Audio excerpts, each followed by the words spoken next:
어느 날 아들이 물었습니다. 아버지 괜찮으시죠? 돈 필요하신 거 없으세요? 저는 웃으며 대답했습니다. 당연하지, 걱정 마라. 아빠는 괜찮아. 하지만 그날 밤, 혼자 남은 방에서 통장을 확인했습니다. 잔고는 800만 원, 국민연금 150만 원으로는 생활비도 모자랍니다. 1년이면 바닥입니다. 왜 말하지 못했을까요? 아들 앞에서, 며느리 앞에서, 손주 앞에서 왜 사실은 힘들다는 한마디를 끝내 꺼내지 못했을까요? 부모는 약해 보이면 안 된다고, 자식에게 짐이 되면 안 된다고 평생 그렇게 믿고 살았기 때문입니다. 하지만 그 침묵이 저를 벼랑 끝으로 몰아가고 있었습니다.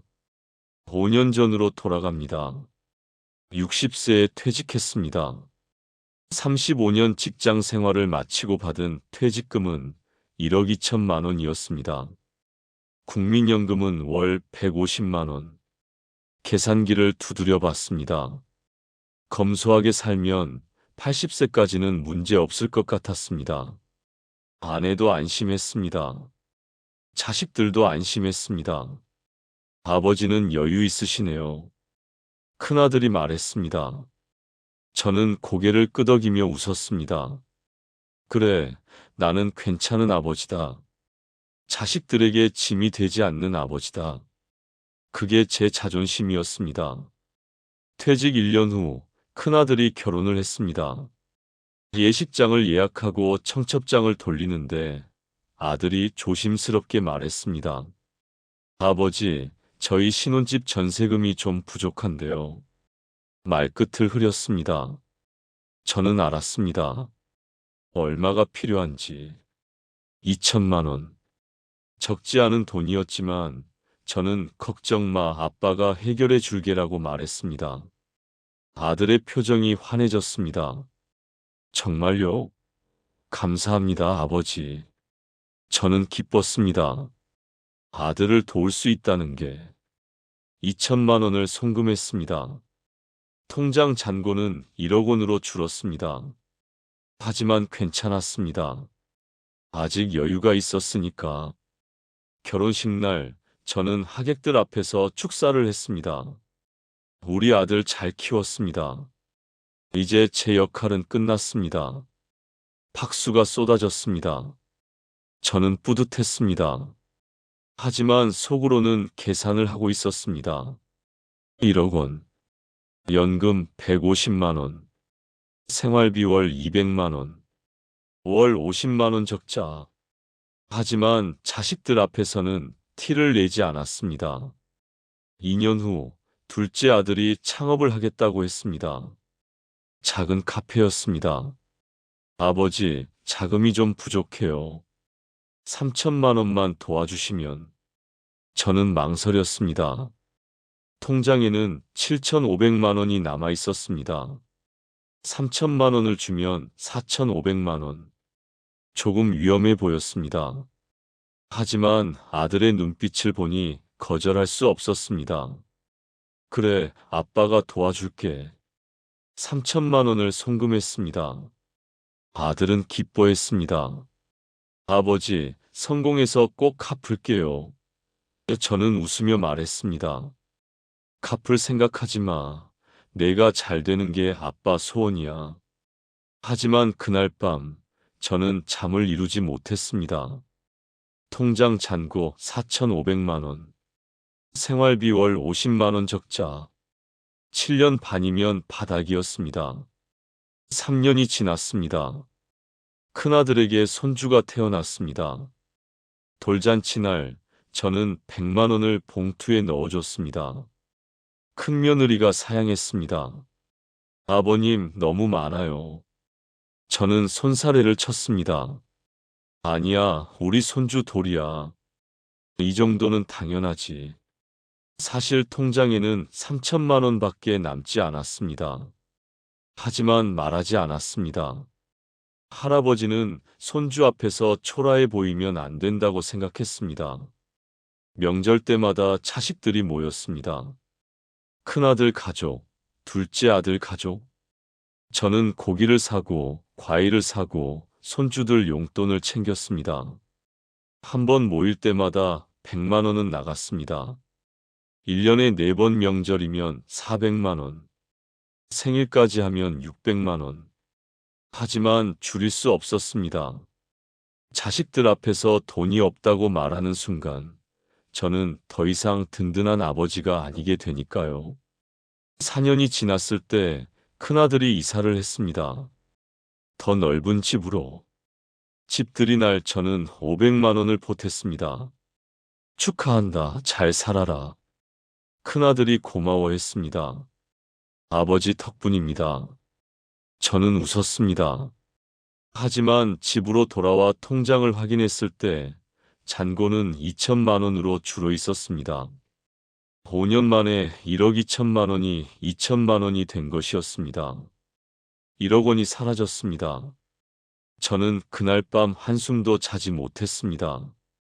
계산을 했습니다. 2천만 원. 생활비 월 50만 원 적자. 3년 4개월이면 바닥이었습니다. 그 후엔 어떻게 하나. 연금 150만 원으로 어떻게 사나. 하지만 다음 날 아침 큰아들이 전화를 했습니다. 아버지, 어제 감사했어요. 덕분에 행복합니다. 저는 밝은 목소리로 대답했습니다. 그래, 잘 살아라. 아빠는 괜찮아. 전화를 끊고 나서 저는 한참을 멍하니 앉아 있었습니다. 통장 잔고 2천만 원으로 살아가기 시작했습니다. 국민연금 150만 원, 생활비 200만 원. 매달 50만 원씩 적자였습니다. 3년 4개월이면 바닥이라는 계산이 매일 밤 머릿속을 맴돌았습니다. 하지만 자식들 앞에서는 여전히 괜찮은 척했습니다. 아버지, 요즘 어떠세요? 큰아들이 전화할 때마다 저는 똑같이 대답했습니다. 좋지, 아빠는 항상 괜찮아. 거짓말이었습니다. 하지만 진실을 말할 수 없었습니다. 그러던 어느 날, 오랜 친구에게서 전화가 왔습니다. 40년 지기 동창이었습니다. 여보게, 급한 일이 생겼네. 자네만 믿는다. 그는 사업 자금이 급하게 필요하다고 했습니다. 은행 대출이 안 나오니 보증을 서달라고 했습니다. 3천만 원. 3개월만 기다려주면 바로 갚겠다고 했습니다. 저는 망설였습니다. 통장에는 2천만 원밖에 없었습니다. 보증을 서려면 담보가 필요했습니다. 아파트를 담보로 잡아야 했습니다. 위험했습니다. 하지만 친구는 간절했습니다. 여보게, 자네 아니면 갈 데가 없어. 40년 우정을 생각해서라도 부탁하네. 저는 결국 고개를 끄덕였습니다. 40년 동안 함께 술 마시고 울고 웃던 친구였습니다. 그를 외면할 수 없었습니다. 은행에 갔습니다. 아파트를 담보로 3천만 원 보증을 섰습니다. 친구는 고마워했습니다. 고맙네, 3개월 안에 꼭 갚겠네. 저는 믿었습니다. 40년 우정이니까. 하지만 집으로 돌아와 아내에게 말했을 때 아내의 얼굴이 굳었습니다. 당신 미쳤어요? 지금 우리 형편이 어떤데 보증을 서요? 저는 변명했습니다. 3개월만 기다리면 돼.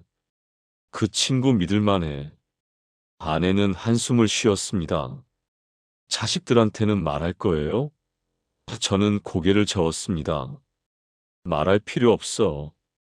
3개월 후면 끝날 일인데 괜히 걱정시키고 싶지 않아. 아내는 더 이상 말하지 않았습니다. 3개월이 지났습니다. 친구에게 전화를 걸었습니다.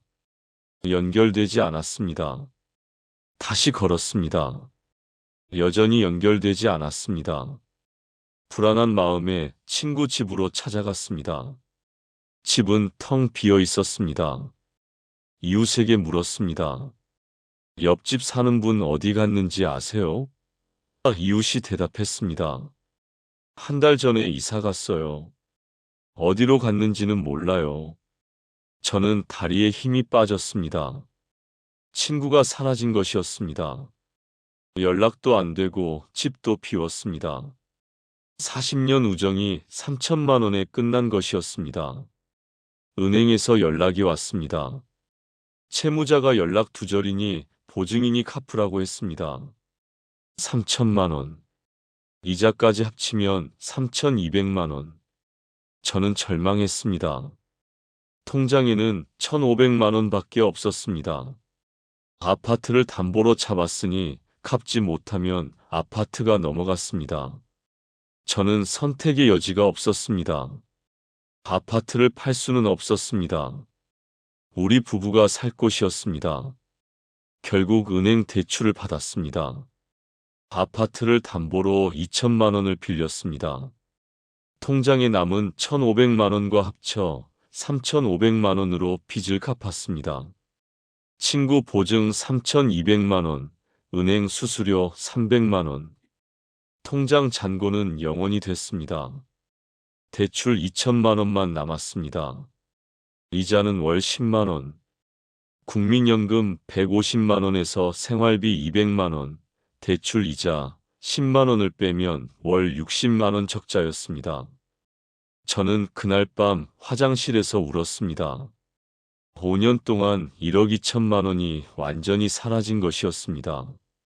게다가 대출 2천만 원까지 생겼습니다. 다음 날 큰아들이 전화했습니다. 아버지, 이번 주말에 갈게요. 손주 보여드릴게요. 저는 밝은 목소리로 대답했습니다. 그래, 오너라. 할아버지가 맛있는 거 사줄게. 하지만 통장에는 돈이 없었습니다. 생활비 카드로 고기를 샀습니다. 손주 용돈도 카드로 뽑았습니다. 빚이 또 늘었습니다. 주말이 됐습니다. 아들 가족이 왔습니다. 손주가 제 무릎에 앉았습니다. 할아버지 사랑해요. 저는 웃으며 안았습니다. 하지만 마음 한편은 무너지고 있었습니다. 큰아들이 물었습니다. 아버지, 요즘 건강은 어떠세요? 돈 필요하신 거 없으세요? 저는 손을 내저었습니다. 아니야, 아빠는 괜찮아. 걱정하지 마. 큰아들이 웃었습니다. 다행이에요. 아버지가 여유 있으시니까 저희도 마음 편해요. 저는 억지로 웃었습니다. 그래, 너희들 걱정은 하지 마. 저녁 식사를 마치고 아들 가족이 돌아갔습니다. 아내가 설거지를 하며 물었습니다. 언제까지 숨길 거예요? 저는 대답하지 못했습니다. 아내가 계속 말했습니다. 지금이라도 아들들한테 말해요. 우리 형편 말해요. 도움을 받아야죠. 저는 고개를 저었습니다. 안 돼. 자식들한테 짐이 될 수는 없어. 아직은 내가 버틸 수 있어. 아내가 한숨을 쉬었습니다. 그럼 어떻게 할 건데요? 통장에 돈도 없고 대출도 있고 매달 적자인데. 저는 말했습니다. 내가 알아서 할게. 걱정하지 마. 하지만 속으로는 알고 있었습니다. 방법이 없다는 것을. 그날 밤 저는 또 잠을 이루지 못했습니다. 친구를 원망했습니다. 40년 우정을 배신한 그를. 하지만 동시에 저 자신도 원망했습니다. 왜 보증을 섰을까? 왜 아들들에게 돈을 그렇게 많이 줬을까? 왜 명절 때마다 체면을 차렸을까? 하지만 후회해도 소용없었습니다. 돈은 이미 사라졌고 되돌릴 수 없었습니다. 그리고 가장 힘든 건 자식들 앞에서 여전히 괜찮은 아버지를 연기해야 한다는 것이었습니다. 통장 잔고 0원, 대출 2천만 원. 그날부터 제 삶은 계산으로 가득 찼습니다. 밤마다 노트를 펴고 숫자를 적었습니다.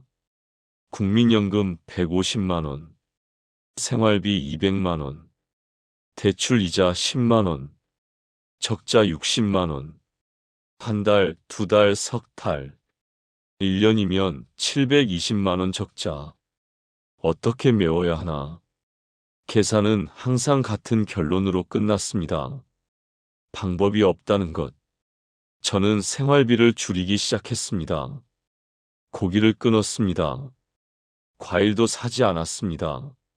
외식은 당연히 없었습니다. 겨울에 난방을 최소한으로 줄였습니다. 여름에 에어컨을 틀지 않았습니다. 아내가 물었습니다. 왜 이렇게 살아요? 좀 편하게 살아요. 저는 대답했습니다. 아껴야지. 앞으로가 더 길잖아. 아내는 더 이상 묻지 않았습니다. 하지만 저는 알고 있었습니다. 아내도 불안하다는 것을. 3개월이 지났습니다. 생활비를 줄였지만 한계가 있었습니다. 월 180만 원까지 줄였습니다. 그래도 월 40만 원 적자였습니다. 저는 파트타임 일자리를 알아봤습니다. 60세 넘은 사람을 구하는 곳은 많지 않았습니다. 겨우 구한 일자리는 아파트 경비였습니다. 월급은 100만 원. 하루 8시간, 주 6일 근무였습니다. 저는 시작했습니다. 새벽 6시에 출근해서 오후 2시에 퇴근했습니다. 입주민들이 지나갈 때마다 인사했습니다. 안녕하세요. 어떤 사람은 대답했고, 어떤 사람은 그냥 지나갔습니다. 한 달이 지나고 첫 월급을 받았습니다. 100만 원. 통장에 입금됐습니다. 국민연금 150만 원과 합치면 250만 원. 생활비 180만 원, 대출 이자 10만 원을 빼면 60만 원이 남았습니다. 처음으로 적자가 아니었습니다. 저는 조금 안도했습니다. 하지만 기쁨은 오래가지 않았습니다. 몸이 아프기 시작했기 때문입니다. 경비 일은 생각보다 힘들었습니다. 하루 종일 서 있으니 무릎이 아팠습니다. 허리도 아팠습니다. 밤에는 잠을 제대로 자지 못했습니다. 다음 날 일이 걱정돼서였습니다. 6개월이 지났습니다. 저는 병원에 갔습니다. 무릎 연골이 닳았다고 했습니다. 의사는 쉬라고 했습니다. 하지만 저는 쉴 수 없었습니다. 일을 그만두면 수입이 끊겼습니다.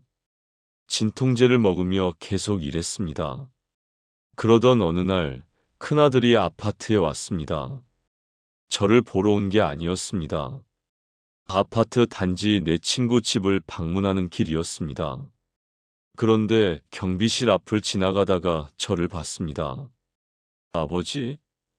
큰아들이 놀란 표정으로 저를 쳐다봤습니다. 저는 당황했습니다. 왜 여기 왔니? 큰아들이 물었습니다. 아버지, 여기서 뭐 하세요? 저는 얼버무렸습니다. 친구 만나러 왔다가 잠깐 경비실에 들렀어. 큰아들은 의심스러운 표정이었지만 더 묻지 않았습니다. 그러세요?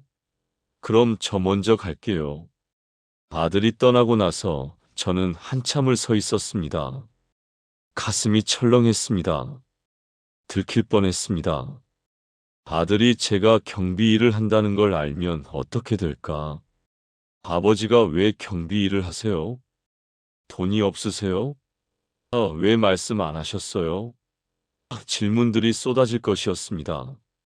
저는 그날로 경비 일을 그만뒀습니다. 위험했습니다. 자식들이 알게 될 위험이. 차라리 수입을 포기하는 게 나았습니다. 월급 100만 원이 끊겼습니다. 다시 월 40만 원 적자로 돌아갔습니다. 저는 다른 방법을 찾았습니다. 집에서 할 수 있는 일. 인터넷으로 검색했습니다. 설문조사, 데이터 입력, 번역 일. 한 달에 20만 원 정도 벌 수 있었습니다. 적자는 월 20만 원으로 줄었습니다. 하지만 여전히 적자였습니다. 1년이 지났습니다. 61세가 됐습니다. 통장에는 조금씩 돈이 모였습니다. 인터넷 부업으로 번 돈들이었습니다. 600만 원. 하지만 안심할 수 없었습니다. 예상치 못한 지출이 언제든 생길 수 있었습니다. 실제로 그랬습니다. 겨울이 왔고 보일러가 고장 났습니다. 수리비 150만 원. 통장 잔고는 450만 원으로 줄었습니다. 봄이 왔고 아내가 넘어져 손목이 부러졌습니다. 병원비 200만 원. 통장 잔고는 250만 원으로 줄었습니다. 여름이 왔고 아들이 결혼기념일 선물을 준비해야 했습니다. 50만 원. 통장 잔고는 200만 원으로 줄었습니다. 이렇게 1년이 또 지났습니다. 62세가 됐습니다. 통장에는 다시 700만 원이 모였습니다. 악착같이 아껴서 모은 돈이었습니다. 하지만 저는 알고 있었습니다. 이 돈도 언젠가 사라질 거라는 것을. 밤마다 계산을 했습니다. 700만 원. 5월 20만 원 적자. 3년 정도면 바닥이었습니다. 그 후엔 어떻게 하나? 대출 2천만 원은 어떻게 갚나? 계산은 절망으로 끝났습니다. 63세가 됐습니다. 통장 잔고는 800만 원까지 늘었습니다. 그리고 바로 그날 명절이 왔습니다. 큰아들이 전화했습니다. 아버지, 이번 명절에 뵐게요. 손주들이 할아버지 보고 싶대요. 저는 웃으며 대답했습니다. 그래, 오너라. 할아버지가 맛있는 거 준비해 놓을게. 하지만 전화를 끊고 나서 저는 통장을 확인했습니다. 800만 원. 명절 준비에 100만 원은 들었습니다. 고기, 과일, 손주들 용돈. 700만 원이 남았습니다. 명절날이 왔습니다. 자식들이 모였습니다. 큰아들, 둘째 아들, 며느리들, 손주들. 저는 웃으며 맞았습니다. 잘 왔다. 다들 건강해 보이네. 큰아들이 물었습니다. 아버지, 괜찮으시죠? 돈 필요하신 거 없으세요? 저는 손을 내저었습니다. 아니야, 아빠는 괜찮아. 걱정하지 마. 큰아들이 안심했습니다. 다행이에요. 아버지가 여유 있으시니까 저희도 마음 편해요. 저는 웃었습니다. 하지만 그날 밤 혼자 남은 방에서 통장을 확인했습니다. 잔고는 800만 원. 1년이면 바닥이었습니다. 그 후엔 어떻게 하나? 저는 깊은 한숨을 쉬었습니다. 그리고 생각했습니다. 왜 말하지 못하는 걸까? 사실은 힘들다는 한마디를. 왜 자식 앞에서 끝내 약한 모습을 보이지 못하는 걸까? 하지만 답은 정해져 있었습니다. 부모는 약해 보이면 안 된다는 신념. 자식에게 짐이 되면 안 된다는 자존심. 그게 저를 침묵하게 만들었습니다. 명절이 끝나고 일주일 후 큰아들이 전화를 했습니다. 아버지, 제가 승진했어요. 목소리에 기쁨이 가득했습니다.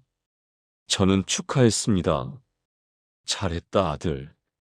축하한다. 큰아들이 말했습니다. 이제 좀 여유가 생겼어요. 아버지 노후 걱정은 안 하셔도 될 것 같아요. 저는 웃으며 대답했습니다. 그래, 아빠는 원래 걱정 안 해. 너나 잘 살아라. 큰아들이 덧붙였습니다. 아버지는 노후 준비 다 하셨잖아요. 퇴직금도 있으시고 연금도 나오시고. 저희는 그게 제일 감사해요. 저는 입술을 깨물었습니다. 말하고 싶었습니다. 사실은 퇴직금 다 없어졌다. 너희 결혼 자금, 창업 자금, 명절비, 친구 보증 다 써버렸다. 지금 통장에 800만 원밖에 없다. 1년이면 바닥이다. 하지만 입 밖으로 나온 말은 달랐습니다. 그래, 아빠는 괜찮아. 걱정하지 마.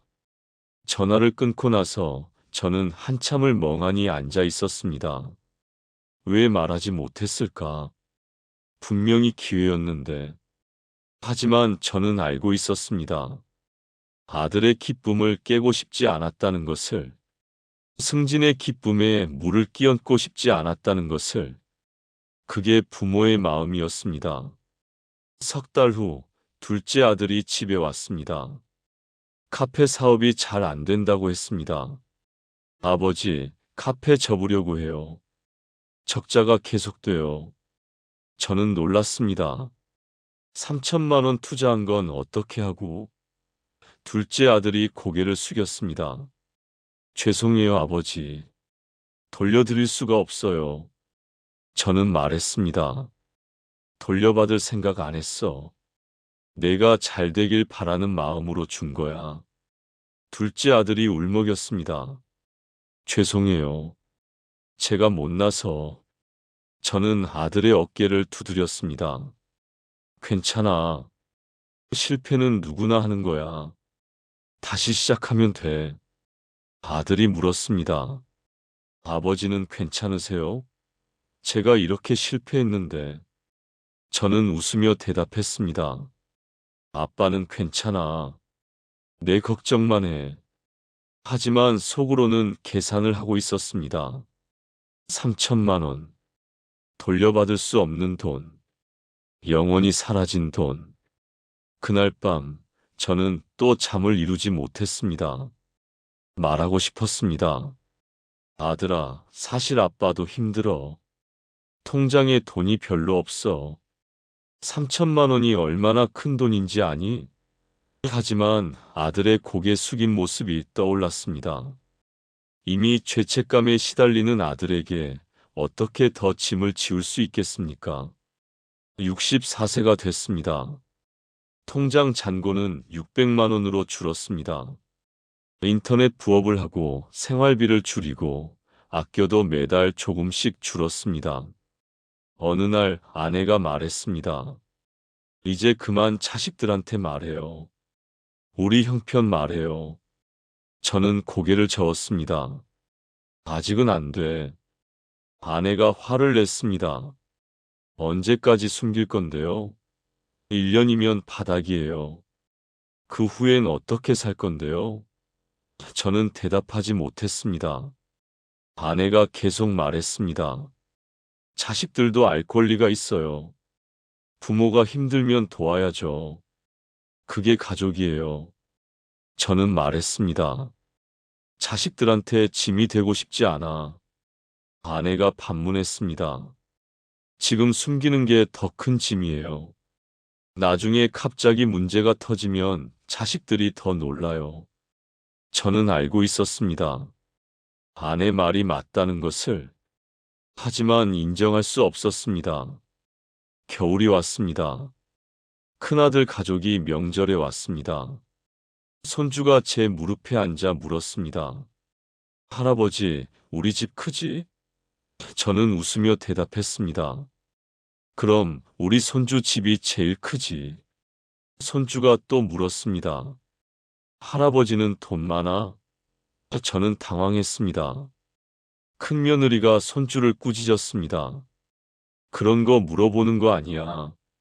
하지만 손주는 천진난만하게 말했습니다. 엄마가 그랬어. 할아버지는 돈 많으시대. 저는 웃으며 대답했습니다. 할아버지는 손주만 있으면 돼. 식사 후 큰아들이 조심스럽게 말했습니다. 아버지, 혹시 재테크 같은 거 하세요? 저는 고개를 저었습니다. 아니, 그냥 은행에 넣어뒀어. 큰아들이 말했습니다. 요즘은 금리가 낮아서 은행만으론 부족해요. 펀드나 주식 좀 하셔야죠. 저는 웃으며 말했습니다. 아빠는 그런 거 잘 몰라. 그냥 안전하게 살 거야. 큰아들이 안심했습니다. 그래도 아버지는 여유가 있으시니까 다행이에요. 요즘 노인 빈곤 문제 심각하던데 아버지는 걱정 없으시잖아요. 저는 억지로 웃었습니다. 그래, 아빠는 걱정 없어. 하지만 가슴 한쪽이 무너지는 것 같았습니다. 아들이 생각하는 여유 있는 아버지와 실제 제 모습이 너무 달랐기 때문입니다. 통장 잔고 600만 원. 1년이면 바닥. 대출 2천만 원. 갚을 방법 없음. 저는 빈곤 노인 그 자체였습니다. 하지만 말할 수 없었습니다. 아들 가족이 돌아가고 저는 혼자 남았습니다. 아내가 물었습니다. 오늘도 말 안 했어요? 저는 고개를 끄덕였습니다. 말할 수 없었어. 아내가 한숨을 쉬었습니다. 언제까지 이러실 건데요? 저는 대답했습니다. 모르겠어. 하지만 지금은 아니야. 며칠 후 둘째 아들이 전화를 했습니다. 아버지, 제가 새 직장을 구했어요. 월급이 좀 올랐어요. 저는 축하했습니다. 잘했다, 아들. 둘째 아들이 말했습니다. 아버지, 이제 여유가 좀 생기면 용돈 드릴게요. 저는 손을 내저었습니다. 아니야, 내가 잘 살면 돼. 아빠는 괜찮아. 둘째 아들이 말했습니다. 아버지는 늘 괜찮으시니까 저희가 얼마나 감사한지 몰라요. 친구들 보면 부모님 용돈 드리느라 힘들어하는데 저희는 그런 걱정이 없잖아요. 저는 쓴웃음을 지었습니다. 그래, 아빠 걱정은 하지 마. 전화를 끊고 나서 저는 눈물이 났습니다. 아들들은 제가 여유 있는 아버지라고 믿고 있었습니다. 그 믿음이 아들들을 편하게 했습니다. 부모 걱정 없이 자기 삶을 살 수 있게 했습니다. 하지만 그 믿음은 거짓이었습니다. 저는 무너지고 있었습니다. 조용히 혼자서 아무도 모르게. 64세 겨울, 통장 잔고는 400만 원으로 줄었습니다. 8개월이면 바닥이었습니다. 저는 매일 밤 계산을 했습니다. 어떻게 해야 하나? 일자리를 더 구해야 하나? 아니면 대출을 더 받아야 하나? 아니면 결국 자식들에게 말해야 하나? 하지만 답은 나오지 않았습니다. 그리고 그 침묵이 저를 점점 더 깊은 고립으로 몰아갔습니다. 65세가 됐습니다. 통장 잔고는 300만 원으로 떨어졌습니다. 겨울이 깊어지고 있었습니다. 그날 새벽 저는 가슴 통증으로 깼습니다. 숨쉬기가 힘들었습니다.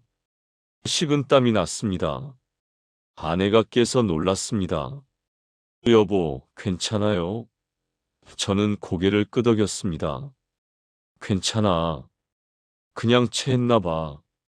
하지만 아내는 구급차를 불렀습니다. 응급실로 갔습니다. 의사가 말했습니다. 협심증 의심됩니다.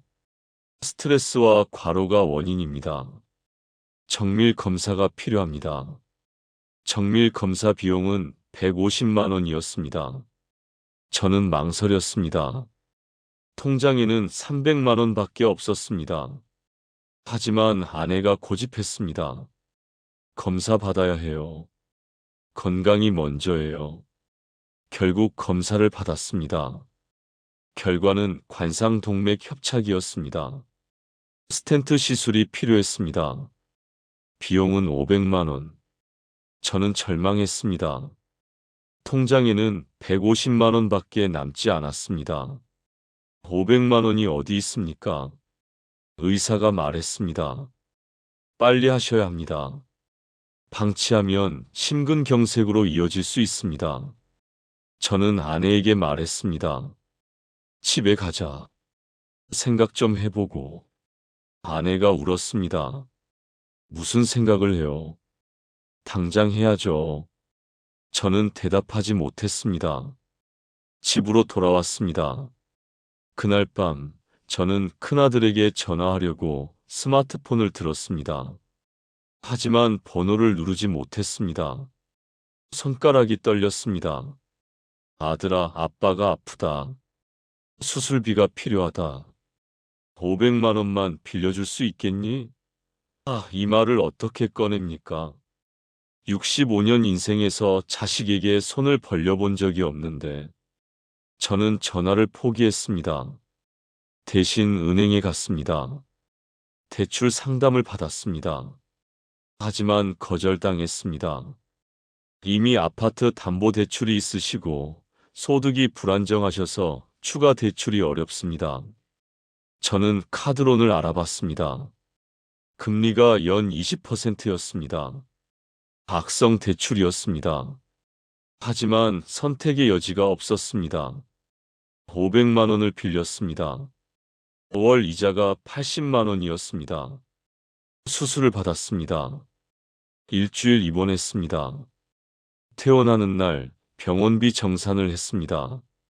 수술비 500만 원, 입원비 150만 원, 약값 50만 원, 총 700만 원, 카드론 500만 원, 통장 잔고 150만 원으로 겨우 메웠습니다. 통장 잔고는 0원이 됐습니다. 집으로 돌아와 계산을 했습니다. 국민연금 150만 원, 생활비 150만 원, 기존 대출 이자 10만 원, 카드론 이자 80만 원, 총 지출 240만 원, 월 90만 원 적자였습니다. 아내의 인터넷 부업 수입 20만 원을 합쳐도 월 70만 원 적자였습니다. 방법이 없었습니다. 아내가 물었습니다. 이제 어떻게 할 거예요? 저는 대답하지 못했습니다. 일주일 후 큰아들이 병원에 입원했다는 소식을 듣고 찾아왔습니다. 아버지, 어디 아프셨어요? 왜 말씀 안 하셨어요? 저는 웃으며 말했습니다. 별거 아니야. 그냥 검진 받았어. 큰아들이 의심스러운 표정을 지었습니다. 검진으로 일주일이나 입원해요? 저는 얼버무렸습니다. 정밀 검진이었어. 이제 괜찮아. 큰아들이 물었습니다. 병원비는 괜찮으세요? 저는 고개를 끄덕였습니다. 괜찮아. 보험 처리했어. 거짓말이었습니다. 하지만 진실을 말할 수 없었습니다. 큰아들이 떠나고 아내가 말했습니다. 왜 말 안 했어요? 지금이라도 말해야죠. 저는 고개를 저었습니다. 아직은 안 돼. 아내가 화를 냈습니다. 언제까지 숨길 건데요? 이제 우리 통장에 돈이 한 푼도 없어요.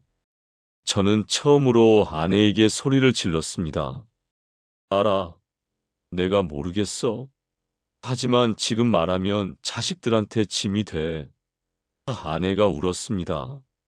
당신 자존심 때문에 우리 둘 다 죽겠어요.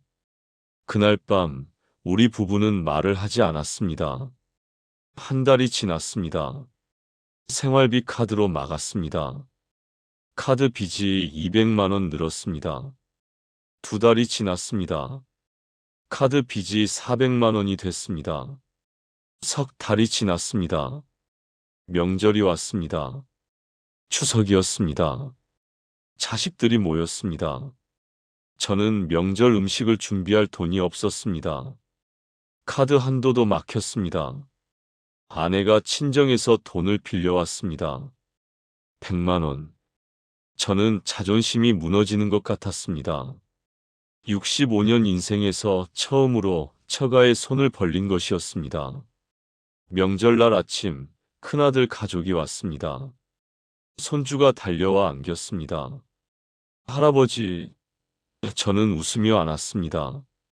하지만 속으로는 눈물이 났습니다. 식사 후 큰아들이 봉투를 꺼냈습니다. 아버지, 명절 용돈이에요. 100만 원이 들어있었습니다. 저는 손사래를 쳤습니다. 아니야, 아빠는 괜찮아.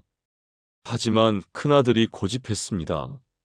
아버지, 받으세요. 제 마음이에요. 저는 결국 받았습니다. 화장실에 가서 울었습니다.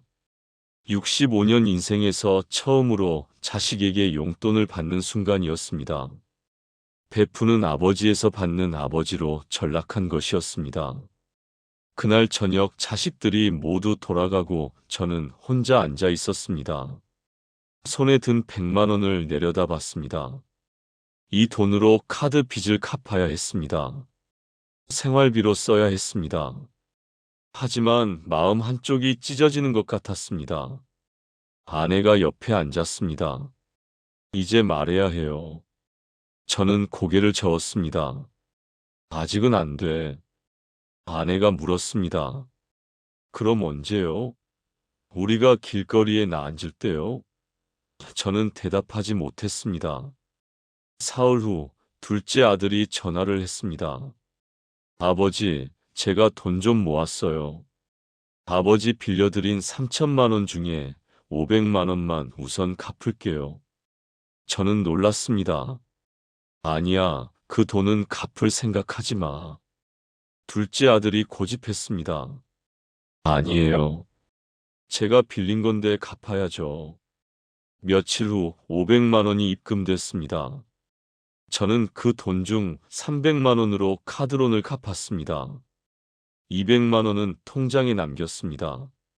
생활비로 써야 했기 때문입니다. 조금 숨통이 트이는 것 같았습니다. 하지만 기쁨은 오래가지 않았습니다.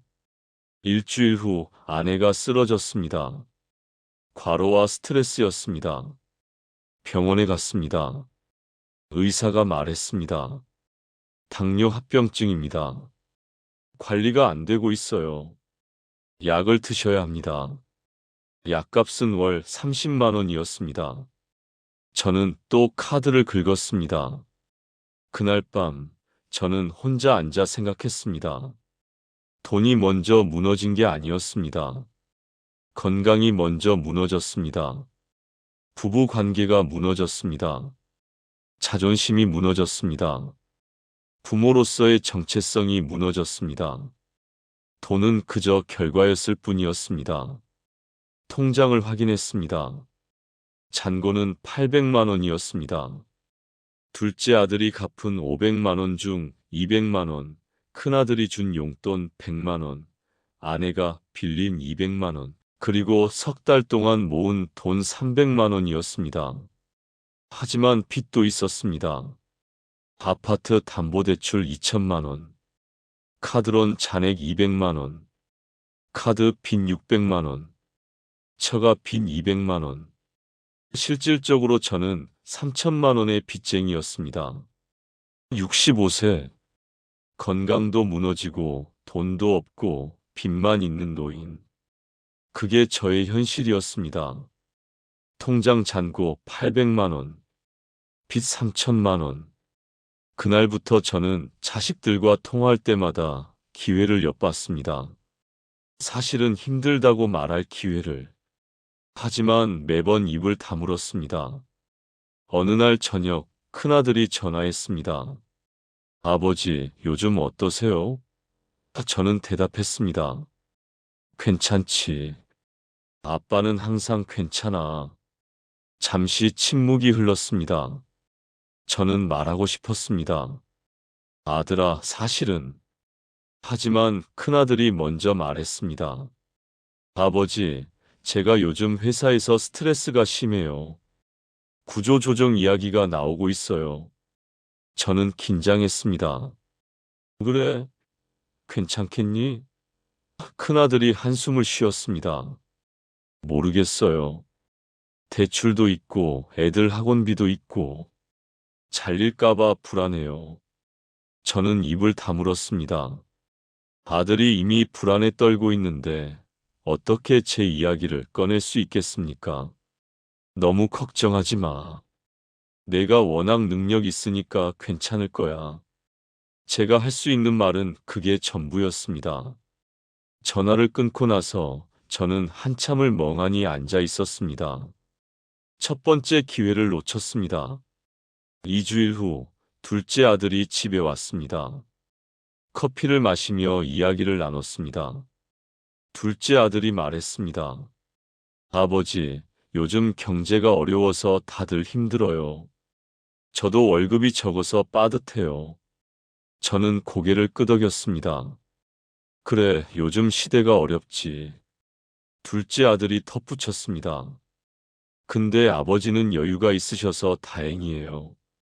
저희가 부모님 걱정까지 하면 정말 못 살 것 같아요. 저는 가슴이 답답했습니다. 말해야 했습니다. 아들아, 사실 아빠도. 하지만 둘째 아들의 표정을 보니 말이 나오지 않았습니다. 그는 이미 충분히 힘들어 보였습니다. 아빠는 괜찮으니까 걱정하지 마. 저는 또 거짓말을 했습니다. 둘째 아들이 안심하며 웃었습니다. 정말 다행이에요, 아버지. 두 번째 기회를 놓쳤습니다. 3월이 됐습니다. 큰아들의 생일이었습니다. 저는 50만 원을 봉투에 넣어 보냈습니다. 통장 잔고는 750만 원으로 줄었습니다. 큰아들이 전화했습니다. 아버지, 감사합니다. 이렇게 크게 안 주셔도 되는데. 저는 말했습니다. 아들 생일인데 당연하지. 큰아들이 말했습니다. 아버지 덕분에 저희가 편하게 살아요. 친구들은 부모님 용돈 드리느라 힘들어하는데 저는 웃었습니다. 하지만 속으로는 울고 있었습니다. 생일 선물을 주는 아버지처럼 보이지만 사실은 카드 빚이 늘어나고 있는 아버지였습니다. 하지만 말할 수 없었습니다. 아들의 생일날 분위기를 망치고 싶지 않았습니다. 세 번째 기회를 놓쳤습니다. 5월 어느 날 아내가 말했습니다. 이번 주말에 두 아들 다 불러요. 그리고 우리 형편을 말해요. 저는 고개를 저었습니다. 아직은 안 돼. 아내가 화를 냈습니다. 언제까지 이럴 건데요? 우리 통장에 750만 원밖에 없어요. 4개월이면 바닥이에요. 저는 말했습니다. 알아. 하지만 지금은 때가 아니야. 아내가 물었습니다. 그럼 언제가 때예요? 저는 대답하지 못했습니다. 사실 저도 모르고 있었습니다. 언제가 때인지, 어떤 상황이 되어야 자식들에게 말할 수 있는지. 주말이 됐습니다. 두 아들이 모였습니다. 온 가족이 함께 식사를 했습니다. 큰며느리가 말했습니다. 아버님, 건강 관리 잘하세요. 저희가 걱정돼요. 저는 웃으며 대답했습니다. 걱정하지 마. 아빠는 튼튼해. 둘째 며느리가 덧붙였습니다. 아버님은 여유가 있으셔서 다행이에요. 요즘 노인분들 생활고로 힘들어 하시던데. 저는 고개를 끄덕였습니다. 그래, 요즘 시대가 어렵지. 식사 후 큰아들이 말했습니다. 아버지, 혹시 필요하신 거 있으세요? 말씀만 하세요. 저는 순간 멈췄습니다. 기회였습니다. 지금 말하면 됐습니다. 아들아, 사실 아빠가. 입이 떨렸습니다. 하지만 둘째 아들이 끼어들었습니다. 형, 아버지가 필요한 게 뭐가 있겠어? 아버지는 다 준비하고 계시잖아. 큰아들이 웃었습니다. 그래, 맞아. 아버지는 우리보다 여유 있으셔. 저는 입을 다물었습니다. 네 번째 기회를 놓쳤습니다. 아들들이 떠나고 아내가 물었습니다. 왜 말 안 했어요? 큰아들이 직접 물어봤잖아요. 저는 고개를 떨어뜨렸습니다. 말이 안 나왔어. 아내가 한숨을 쉬었습니다. 당신은 평생 그렇게 살 거예요? 저는 대답하지 못했습니다. 6월이 됐습니다. 통장 잔고는 500만 원으로 줄었습니다. 3개월이면 바닥이었습니다. 어느 날 새벽 저는 잠에서 깼습니다. 침묵에 대해 생각했습니다. 저는 왜 말하지 못하는 걸까? 자식들이 불쌍해서?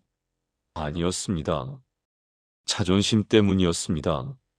아버지로서의 체면 때문이었습니다. 괜찮은 아버지라는 이미지를 지키고 싶었기 때문이었습니다. 하지만 그 침묵이 무엇을 만들었습니까? 거짓말을 만들었습니다. 고립을 만들었습니다. 절망을 만들었습니다. 침묵은 미덕이 아니었습니다.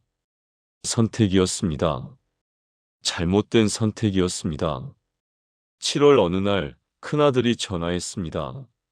아버지, 다음 주 제 결혼 기념일이에요. 가족들이랑 외식하려고 하는데 오세요. 저는 대답했습니다. 그래, 가마. 하지만 속으로는 계산을 했습니다. 외식비, 최소 10만 원은 들 것입니다. 통장에는 500만 원. 기회였습니다. 지금 말하면 됐습니다. 아들아, 아빠가 요즘 형편이 안 좋아서. 하지만 큰아들이 먼저 말했습니다. 아버지, 저희가 낼 거예요. 걱정하지 마세요. 저는 안도하면서도 부끄러웠습니다.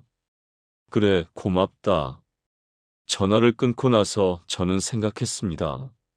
저는 기회를 찾은 게 아니었습니다. 핑계를 찾고 있었습니다. 말하지 않을 핑계를. 결혼 기념일 날 온 가족이 모였습니다. 식사를 마치고 큰아들이 계산했습니다. 저는 지갑을 꺼냈지만 큰아들이 손을 저었습니다. 아버지, 제가 낼게요. 저는 지갑을 넣었습니다. 부끄러웠습니다. 65년 인생에서 자식이 밥값을 내는 날이 올 줄 몰랐습니다. 집으로 돌아오는 길, 아내가 말했습니다. 오늘도 기회를 놓쳤어요. 저는 고개를 끄덕였습니다. 알아. 아내가 물었습니다.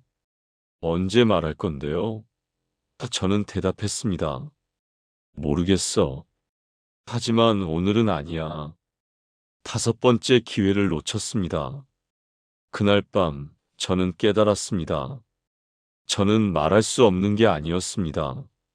말하지 않기로 선택한 것이었습니다. 매번, 매 순간 의식적으로.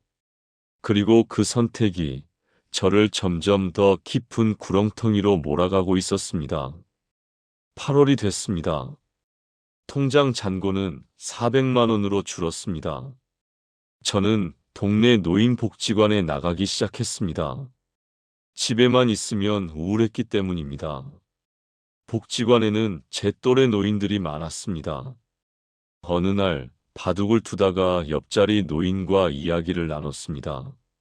70세쯤 돼 보이는 분이었습니다. 요즘 살기 어렵습니까? 제가 물었습니다. 그가 한숨을 쉬었습니다. 어렵지요. 연금으로는 턱없이 부족하고. 저는 조심스럽게 물었습니다. 자제분들은 도와주시지 않습니까? 그가 쓴웃음을 지었습니다. 자식들한테 어떻게 말합니까? 자식들도 살기 힘든데. 저는 귀가 번쩍 뜨였습니다. 그럼 혼자 감당하십니까? 그가 고개를 끄덕였습니다. 그럼요. 자식들은 내가 여유 있는 줄 알아요. 퇴직금 있고 연금 나온다고 안심하고 있어요. 저는 물었습니다. 하지만 실제로는 그가 목소리를 낮췄습니다. 실제로는 빚쟁이지요. 카드론, 생활비 대출, 병원비. 빚만 3천만 원 넘습니다. 저는 충격을 받았습니다. 저와 똑같았습니다. 왜 자제분들한테 말씀 안 하십니까? 그가 대답했습니다. 말할 수 없지요. 부모가 약해 보이면 안 된다고 생각했으니까. 평생 그렇게 살았으니까. 저는 그의 얼굴을 봤습니다. 그 얼굴에서 저를 봤습니다. 며칠 후 복지관 식당에서 점심을 먹다가 다른 노인과 이야기를 나눴습니다. 60대 후반 여성이었습니다. 자녀분들 자주 뵙습니까? 제가 물었습니다. 그녀가 고개를 저었습니다. 가끔요. 바쁘니까. 저는 물었습니다. 용돈 같은 건 받으십니까? 그녀가 웃었습니다. 제가 어떻게 받습니까? 자식들한테 짐이 될 수는 없지요. 저는 조심스럽게 물었습니다. 혹시 형편이 어려우신 건 아닙니까? 그녀의 표정이 굳었습니다. 잠시 침묵이 흘렀습니다. 그리고 그녀가 조용히 말했습니다. 솔직히 말하면 저도 힘듭니다. 통장에 돈이 별로 없어요. 하지만 자식들한테는 말 못했어요. 저는 물었습니다. 왜 말씀 안 하십니까? 그녀가 대답했습니다. 부모가 그런 말하면 자식들이 걱정하잖아요. 저는 자식들 짐이 되고 싶지 않아요. 저는 또 저 자신을 봤습니다. 복지관에 나간 지 한 달이 지났을 무렵 저는 깨달았습니다. 제 주변에 저와 같은 사람들이 너무 많다는 것을. 모두 침묵하고 있었습니다. 모두 자식들 앞에서 괜찮은 부모를 연기하고 있었습니다. 모두 혼자 힘들어하고 있었습니다. 이건 제 문제만이 아니었습니다. 세대 전체의 문제였습니다. 9월 어느 날 복지관에서 재정 상담 프로그램이 열렸습니다. 저는 참석했습니다. 상담사가 강연을 했습니다. 노인 빈곤율이 40%를 넘습니다. 하지만 대부분의 노인들은 자녀에게 도움을 요청하지 않습니다. 왜 그럴까요? 한 노인이 손을 들었습니다. 부모 체면 때문입니다. 다른 노인이 덧붙였습니다. 자식들도 힘든데 부담 주기 싫어서입니다. 또 다른 노인이 말했습니다. 평생 베푸는 부모로 살았는데 이제 와서 손 벌리기가 창피합니다. 상담사가 고개를 끄덕였습니다. 네, 그게 문제입니다. 부모의 침묵이 위기를 키웁니다. 자녀들은 부모가 괜찮다고 믿고 부모는 혼자 무너집니다. 저는 가슴이 뜨끔했습니다. 정확히 제 이야기였습니다.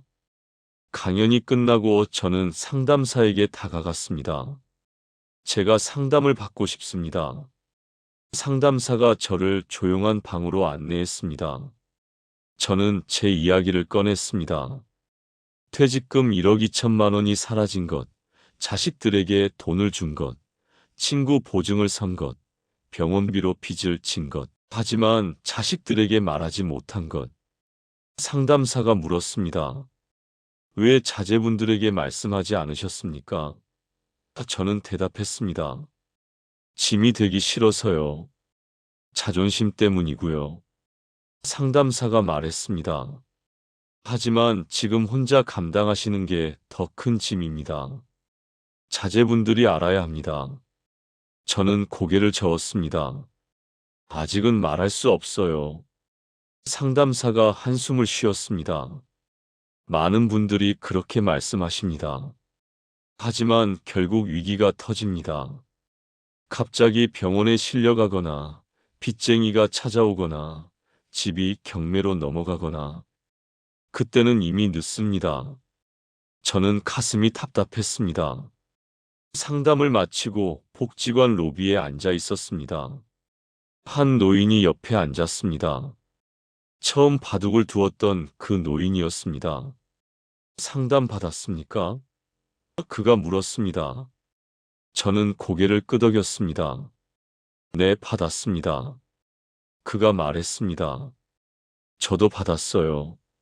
3개월 전에 상담사가 자식들한테 말하라고 했어요.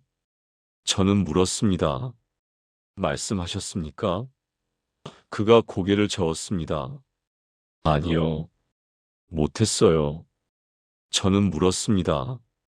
왜 못하셨습니까? 그가 대답했습니다. 평생 강한 아버지로 살았는데 이제 와서 어떻게 약한 모습을 보입니까?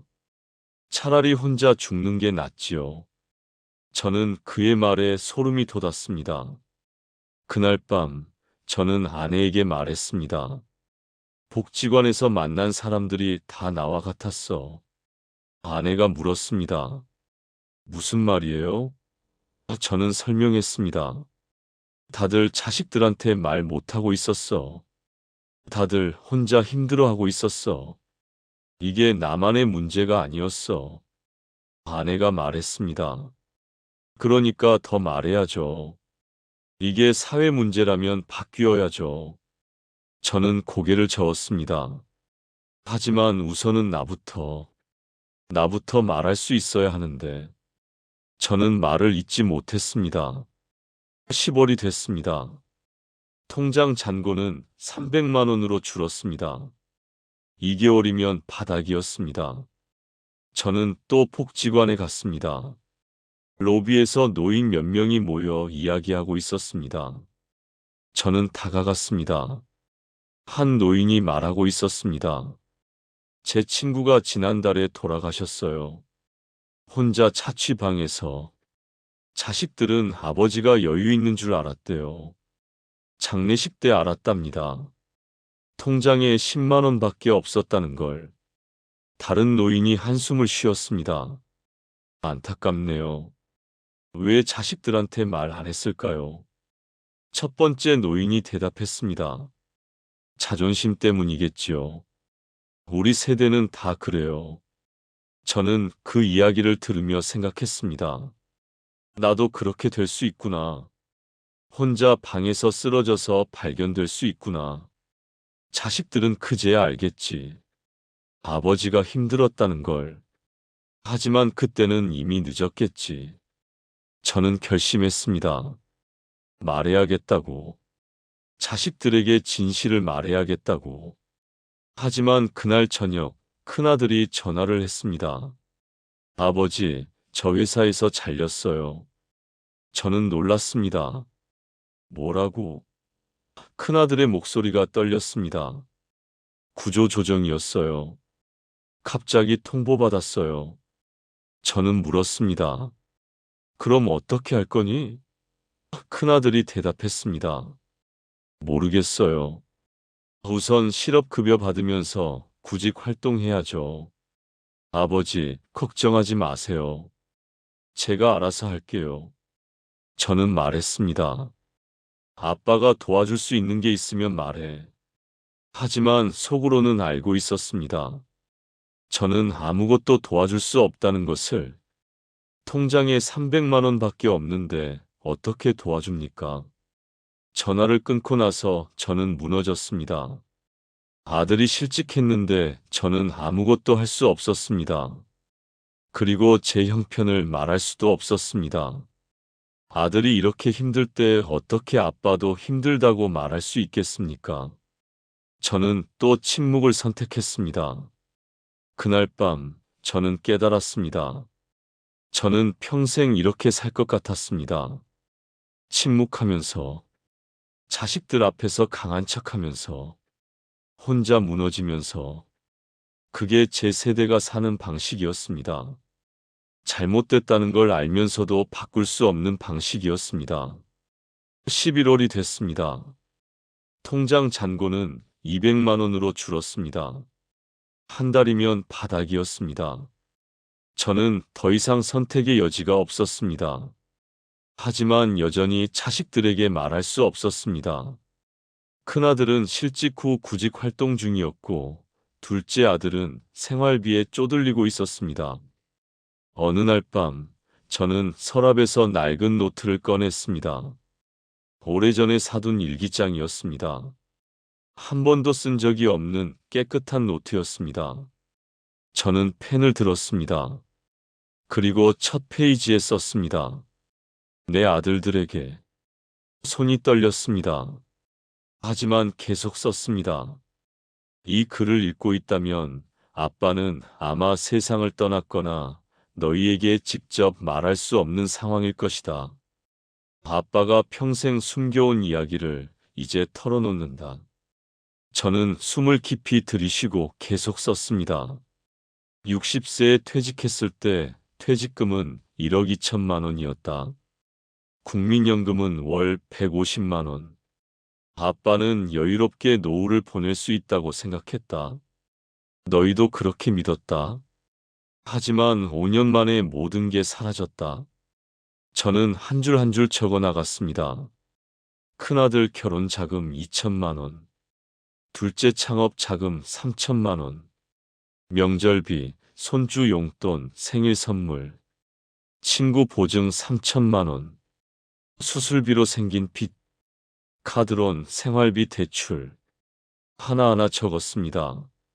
지금 통장에는 200만 원밖에 없다. 빚은 3천만 원이 넘는다. 아빠는 너희 앞에서 늘 괜찮다고 말했다. 하지만 거짓말이었다. 한 번도 괜찮았던 적이 없었다. 글을 쓰면서 눈물이 났습니다. 하지만 멈추지 않았습니다. 왜 말하지 않았냐고 물을 것이다. 답은 간단하다. 자존심 때문이었다. 아빠는 평생 강한 아버지로 살았다. 베푸는 아버지로 살았다. 그런데 어느 날 갑자기 사실은 돈이 없다고 말할 수 없었다. 너희에게 짐이 되기 싫었다. 약해 보이기 싫었다. 저는 계속 썼습니다. 하지만 이제 안다. 그 침묵이 잘못됐다는 것을. 부모의 침묵은 미덕이 아니다. 오히려 독이다. 혼자 무너지게 만드는 독이다. 그리고 나중에 더 큰 짐을 자식들에게 남긴다. 밤이 깊어갔습니다. 저는 계속 썼습니다. 너희가 이 글을 읽을 때쯤이면 아빠는 아마 경제적으로 완전히 무너져 있을 것이다. 아니면 세상을 떠났을지도 모른다. 미안하다. 진작 말했어야 했는데, 도움을 청했어야 했는데, 저는 펜을 멈추고 한참을 앉아 있었습니다. 다음 날, 저는 다시 노트를 펼쳤습니다. 이 글을 쓰는 이유는 너희를 원망해서가 아니다. 너희 탓도 아니다. 아빠의 선택이었다. 잘못된 선택이었지만, 저는 계속 썼습니다. 하지만 한 가지는 약속해라. 너희는 아빠처럼 살지 마라. 너희 자식들 앞에서 침묵하지 마라. 힘들면 힘들다고 말해라. 도움이 필요하면 도움을 청해라. 부모도 사람이다. 완벽하지 않다. 약할 수 있다. 그걸 인정하는 게 부끄러운 일이 아니다. 일주일 동안 저는 매일 밤 노트에 글을 썼습니다. 제 인생 이야기를, 후회하는 순간들을, 말하지 못했던 진실들을, 그리고 자식들에게 남기고 싶은 교훈들을. 노후 준비는 숫자가 아니다. 돈이 얼마 있느냐가 중요한 게 아니다. 진실을 나눌 수 있느냐가 중요하다. 가족과 솔직하게 대화할 수 있느냐가 중요하다. 저는 썼습니다. 아빠는 1억 2천만 원으로 시작했지만 실패했다. 하지만 누군가는 3천만 원으로 시작해도 성공할 수 있다. 차이는 침묵이냐 소통이냐의 차이다. 12월이 됐습니다. 통장 잔고는 100만 원으로 줄었습니다. 일주일이면 바닥이었습니다. 저는 노트의 마지막 페이지를 펼쳤습니다. 이 노트는 아빠 책상 서랍 깊숙이 넣어둘 것이다. 언젠가 너희가 발견하길 바란다. 아빠가 직접 말하지 못했던 이야기들을. 저는 마지막 문장을 썼습니다. 부모의 침묵은 사랑이 아니다. 자식을 보호하는 것도 아니다. 오히려 더 큰 상처를 남길 뿐이다. 그러니 너희는 절대로 아빠처럼 살지 마라. 약속해라. 노트를 덮고 저는 서랍 깊숙이 넣었습니다. 그날 밤 아내에게 말했습니다. 노트에 다 썼어. 내가 직접 말하지 못한 이야기들. 아내가 물었습니다. 언제 줄 건데요? 저는 대답했습니다. 모르겠어. 아마 내가 죽고 나서, 아니면 더 이상 숨길 수 없을 때. 아내가 한숨을 쉬었습니다. 그게 무슨 소용이에요? 지금 말해야죠. 저는 고개를 저었습니다. 지금은 못해. 하지만 언젠가는 알게 될 거야. 며칠 후 큰아들이 전화했습니다. 아버지, 제가 새 직장을 구했어요. 저는 기뻤습니다. 잘했다, 아들. 큰아들이 말했습니다. 아버지, 이제 좀 안정됐으니까 용돈 드릴게요. 저는 손을 내저었습니다. 아니야, 내가 쓰렴. 하지만 큰아들이 고집했습니다. 아니에요. 제가 드리고 싶어요. 며칠 후 통장에 50만 원이 입금됐습니다. 저는 그 돈을 보며 울었습니다. 아들의 첫 월급에서 받은 용돈이었습니다. 제가 평생 베풀었던 아버지에서 받는 아버지가 된 순간이었습니다. 하지만 동시에 깨달았습니다. 이게 가족이구나. 주고받는 게 가족이구나. 베푸기만 하는 게 가족이 아니라 서로 의지하는 게 가족이구나. 리듬의 1월, 저는 66세가 됐습니다. 통장 잔고는 150만 원으로 늘었습니다. 큰아들의 용돈과 국민연금 덕분이었습니다. 여전히 빚은 있었지만 당장 죽을 것 같지는 않았습니다. 복지관에서 만난 노인들에게 제 이야기를 했습니다. 저는 노트에 진실을 썼습니다. 언젠가 자식들이 읽을 겁니다. 한 노인이 물었습니다. 그게 무슨 소용입니까? 저는 대답했습니다. 제 자식들만큼은 저처럼 살지 않았으면 합니다. 부모 앞에서 침묵하지 않았으면 합니다. 같은 실수를 반복하지 않았으면 합니다. 다른 노인이 말했습니다. 그럼 지금 말하면 되지 않습니까? 저는 고개를 저었습니다. 저는 못합니다. 하지만 기록은 남길 수 있습니다. 그게 제가 할 수 있는 마지막 역할입니다. 2월 어느 날 저는 노트를 다시 꺼냈습니다. 한 문장을 추가했습니다. 이 이야기는 나만의 이야기가 아니다. 우리 세대 수많은 부모들의 이야기다. 침묵하며 무너진 부모들의 이야기다. 다음 세대는 이 실수를 반복하지 않길 바란다. 노트를 덮고 저는 서랍에 넣었습니다. 언젠가 발견될 진실이었습니다. 말하지 못했지만 남긴 이야기였습니다. 그리고 그게 제가 부모로서 할 수 있는 마지막 일이었습니다. 지금 이 이야기를 듣고 계신 분들 중에도 저와 비슷한 분이 계실 거라 생각합니다. 통장은 줄어드는데 자식 앞에서는 늘 괜찮다고 말하는 사람. 저는 아직도 자식들 앞에선 아빠는 문제 없다고 말합니다. 그 말이 진실이 아니란 걸 알면서도요. 다만 한 가지는 분명히 알게 됐습니다. 침묵은 해결이 아니었다는 것. 그리고 그 침묵의 대가는 생각보다 오래 남는다는 것을요. 혹시 지금 이 영상을 끄기 전에 잠시 통장을 한 번만 열어보신다면, 그리고 누군가에게 사실은이라는 말을 처음으로 꺼내게 된다면 이 이야기는 그걸로 충분합니다. 이 영상은 답을 주기보다 질문을 남기기 위해 만들었습니다. 여러분은 가족 앞에서 괜찮다는 말을 언제 마지막으로 했습니까? 괜찮다는 말이 가장 위험했던 순간은 언제였습니까?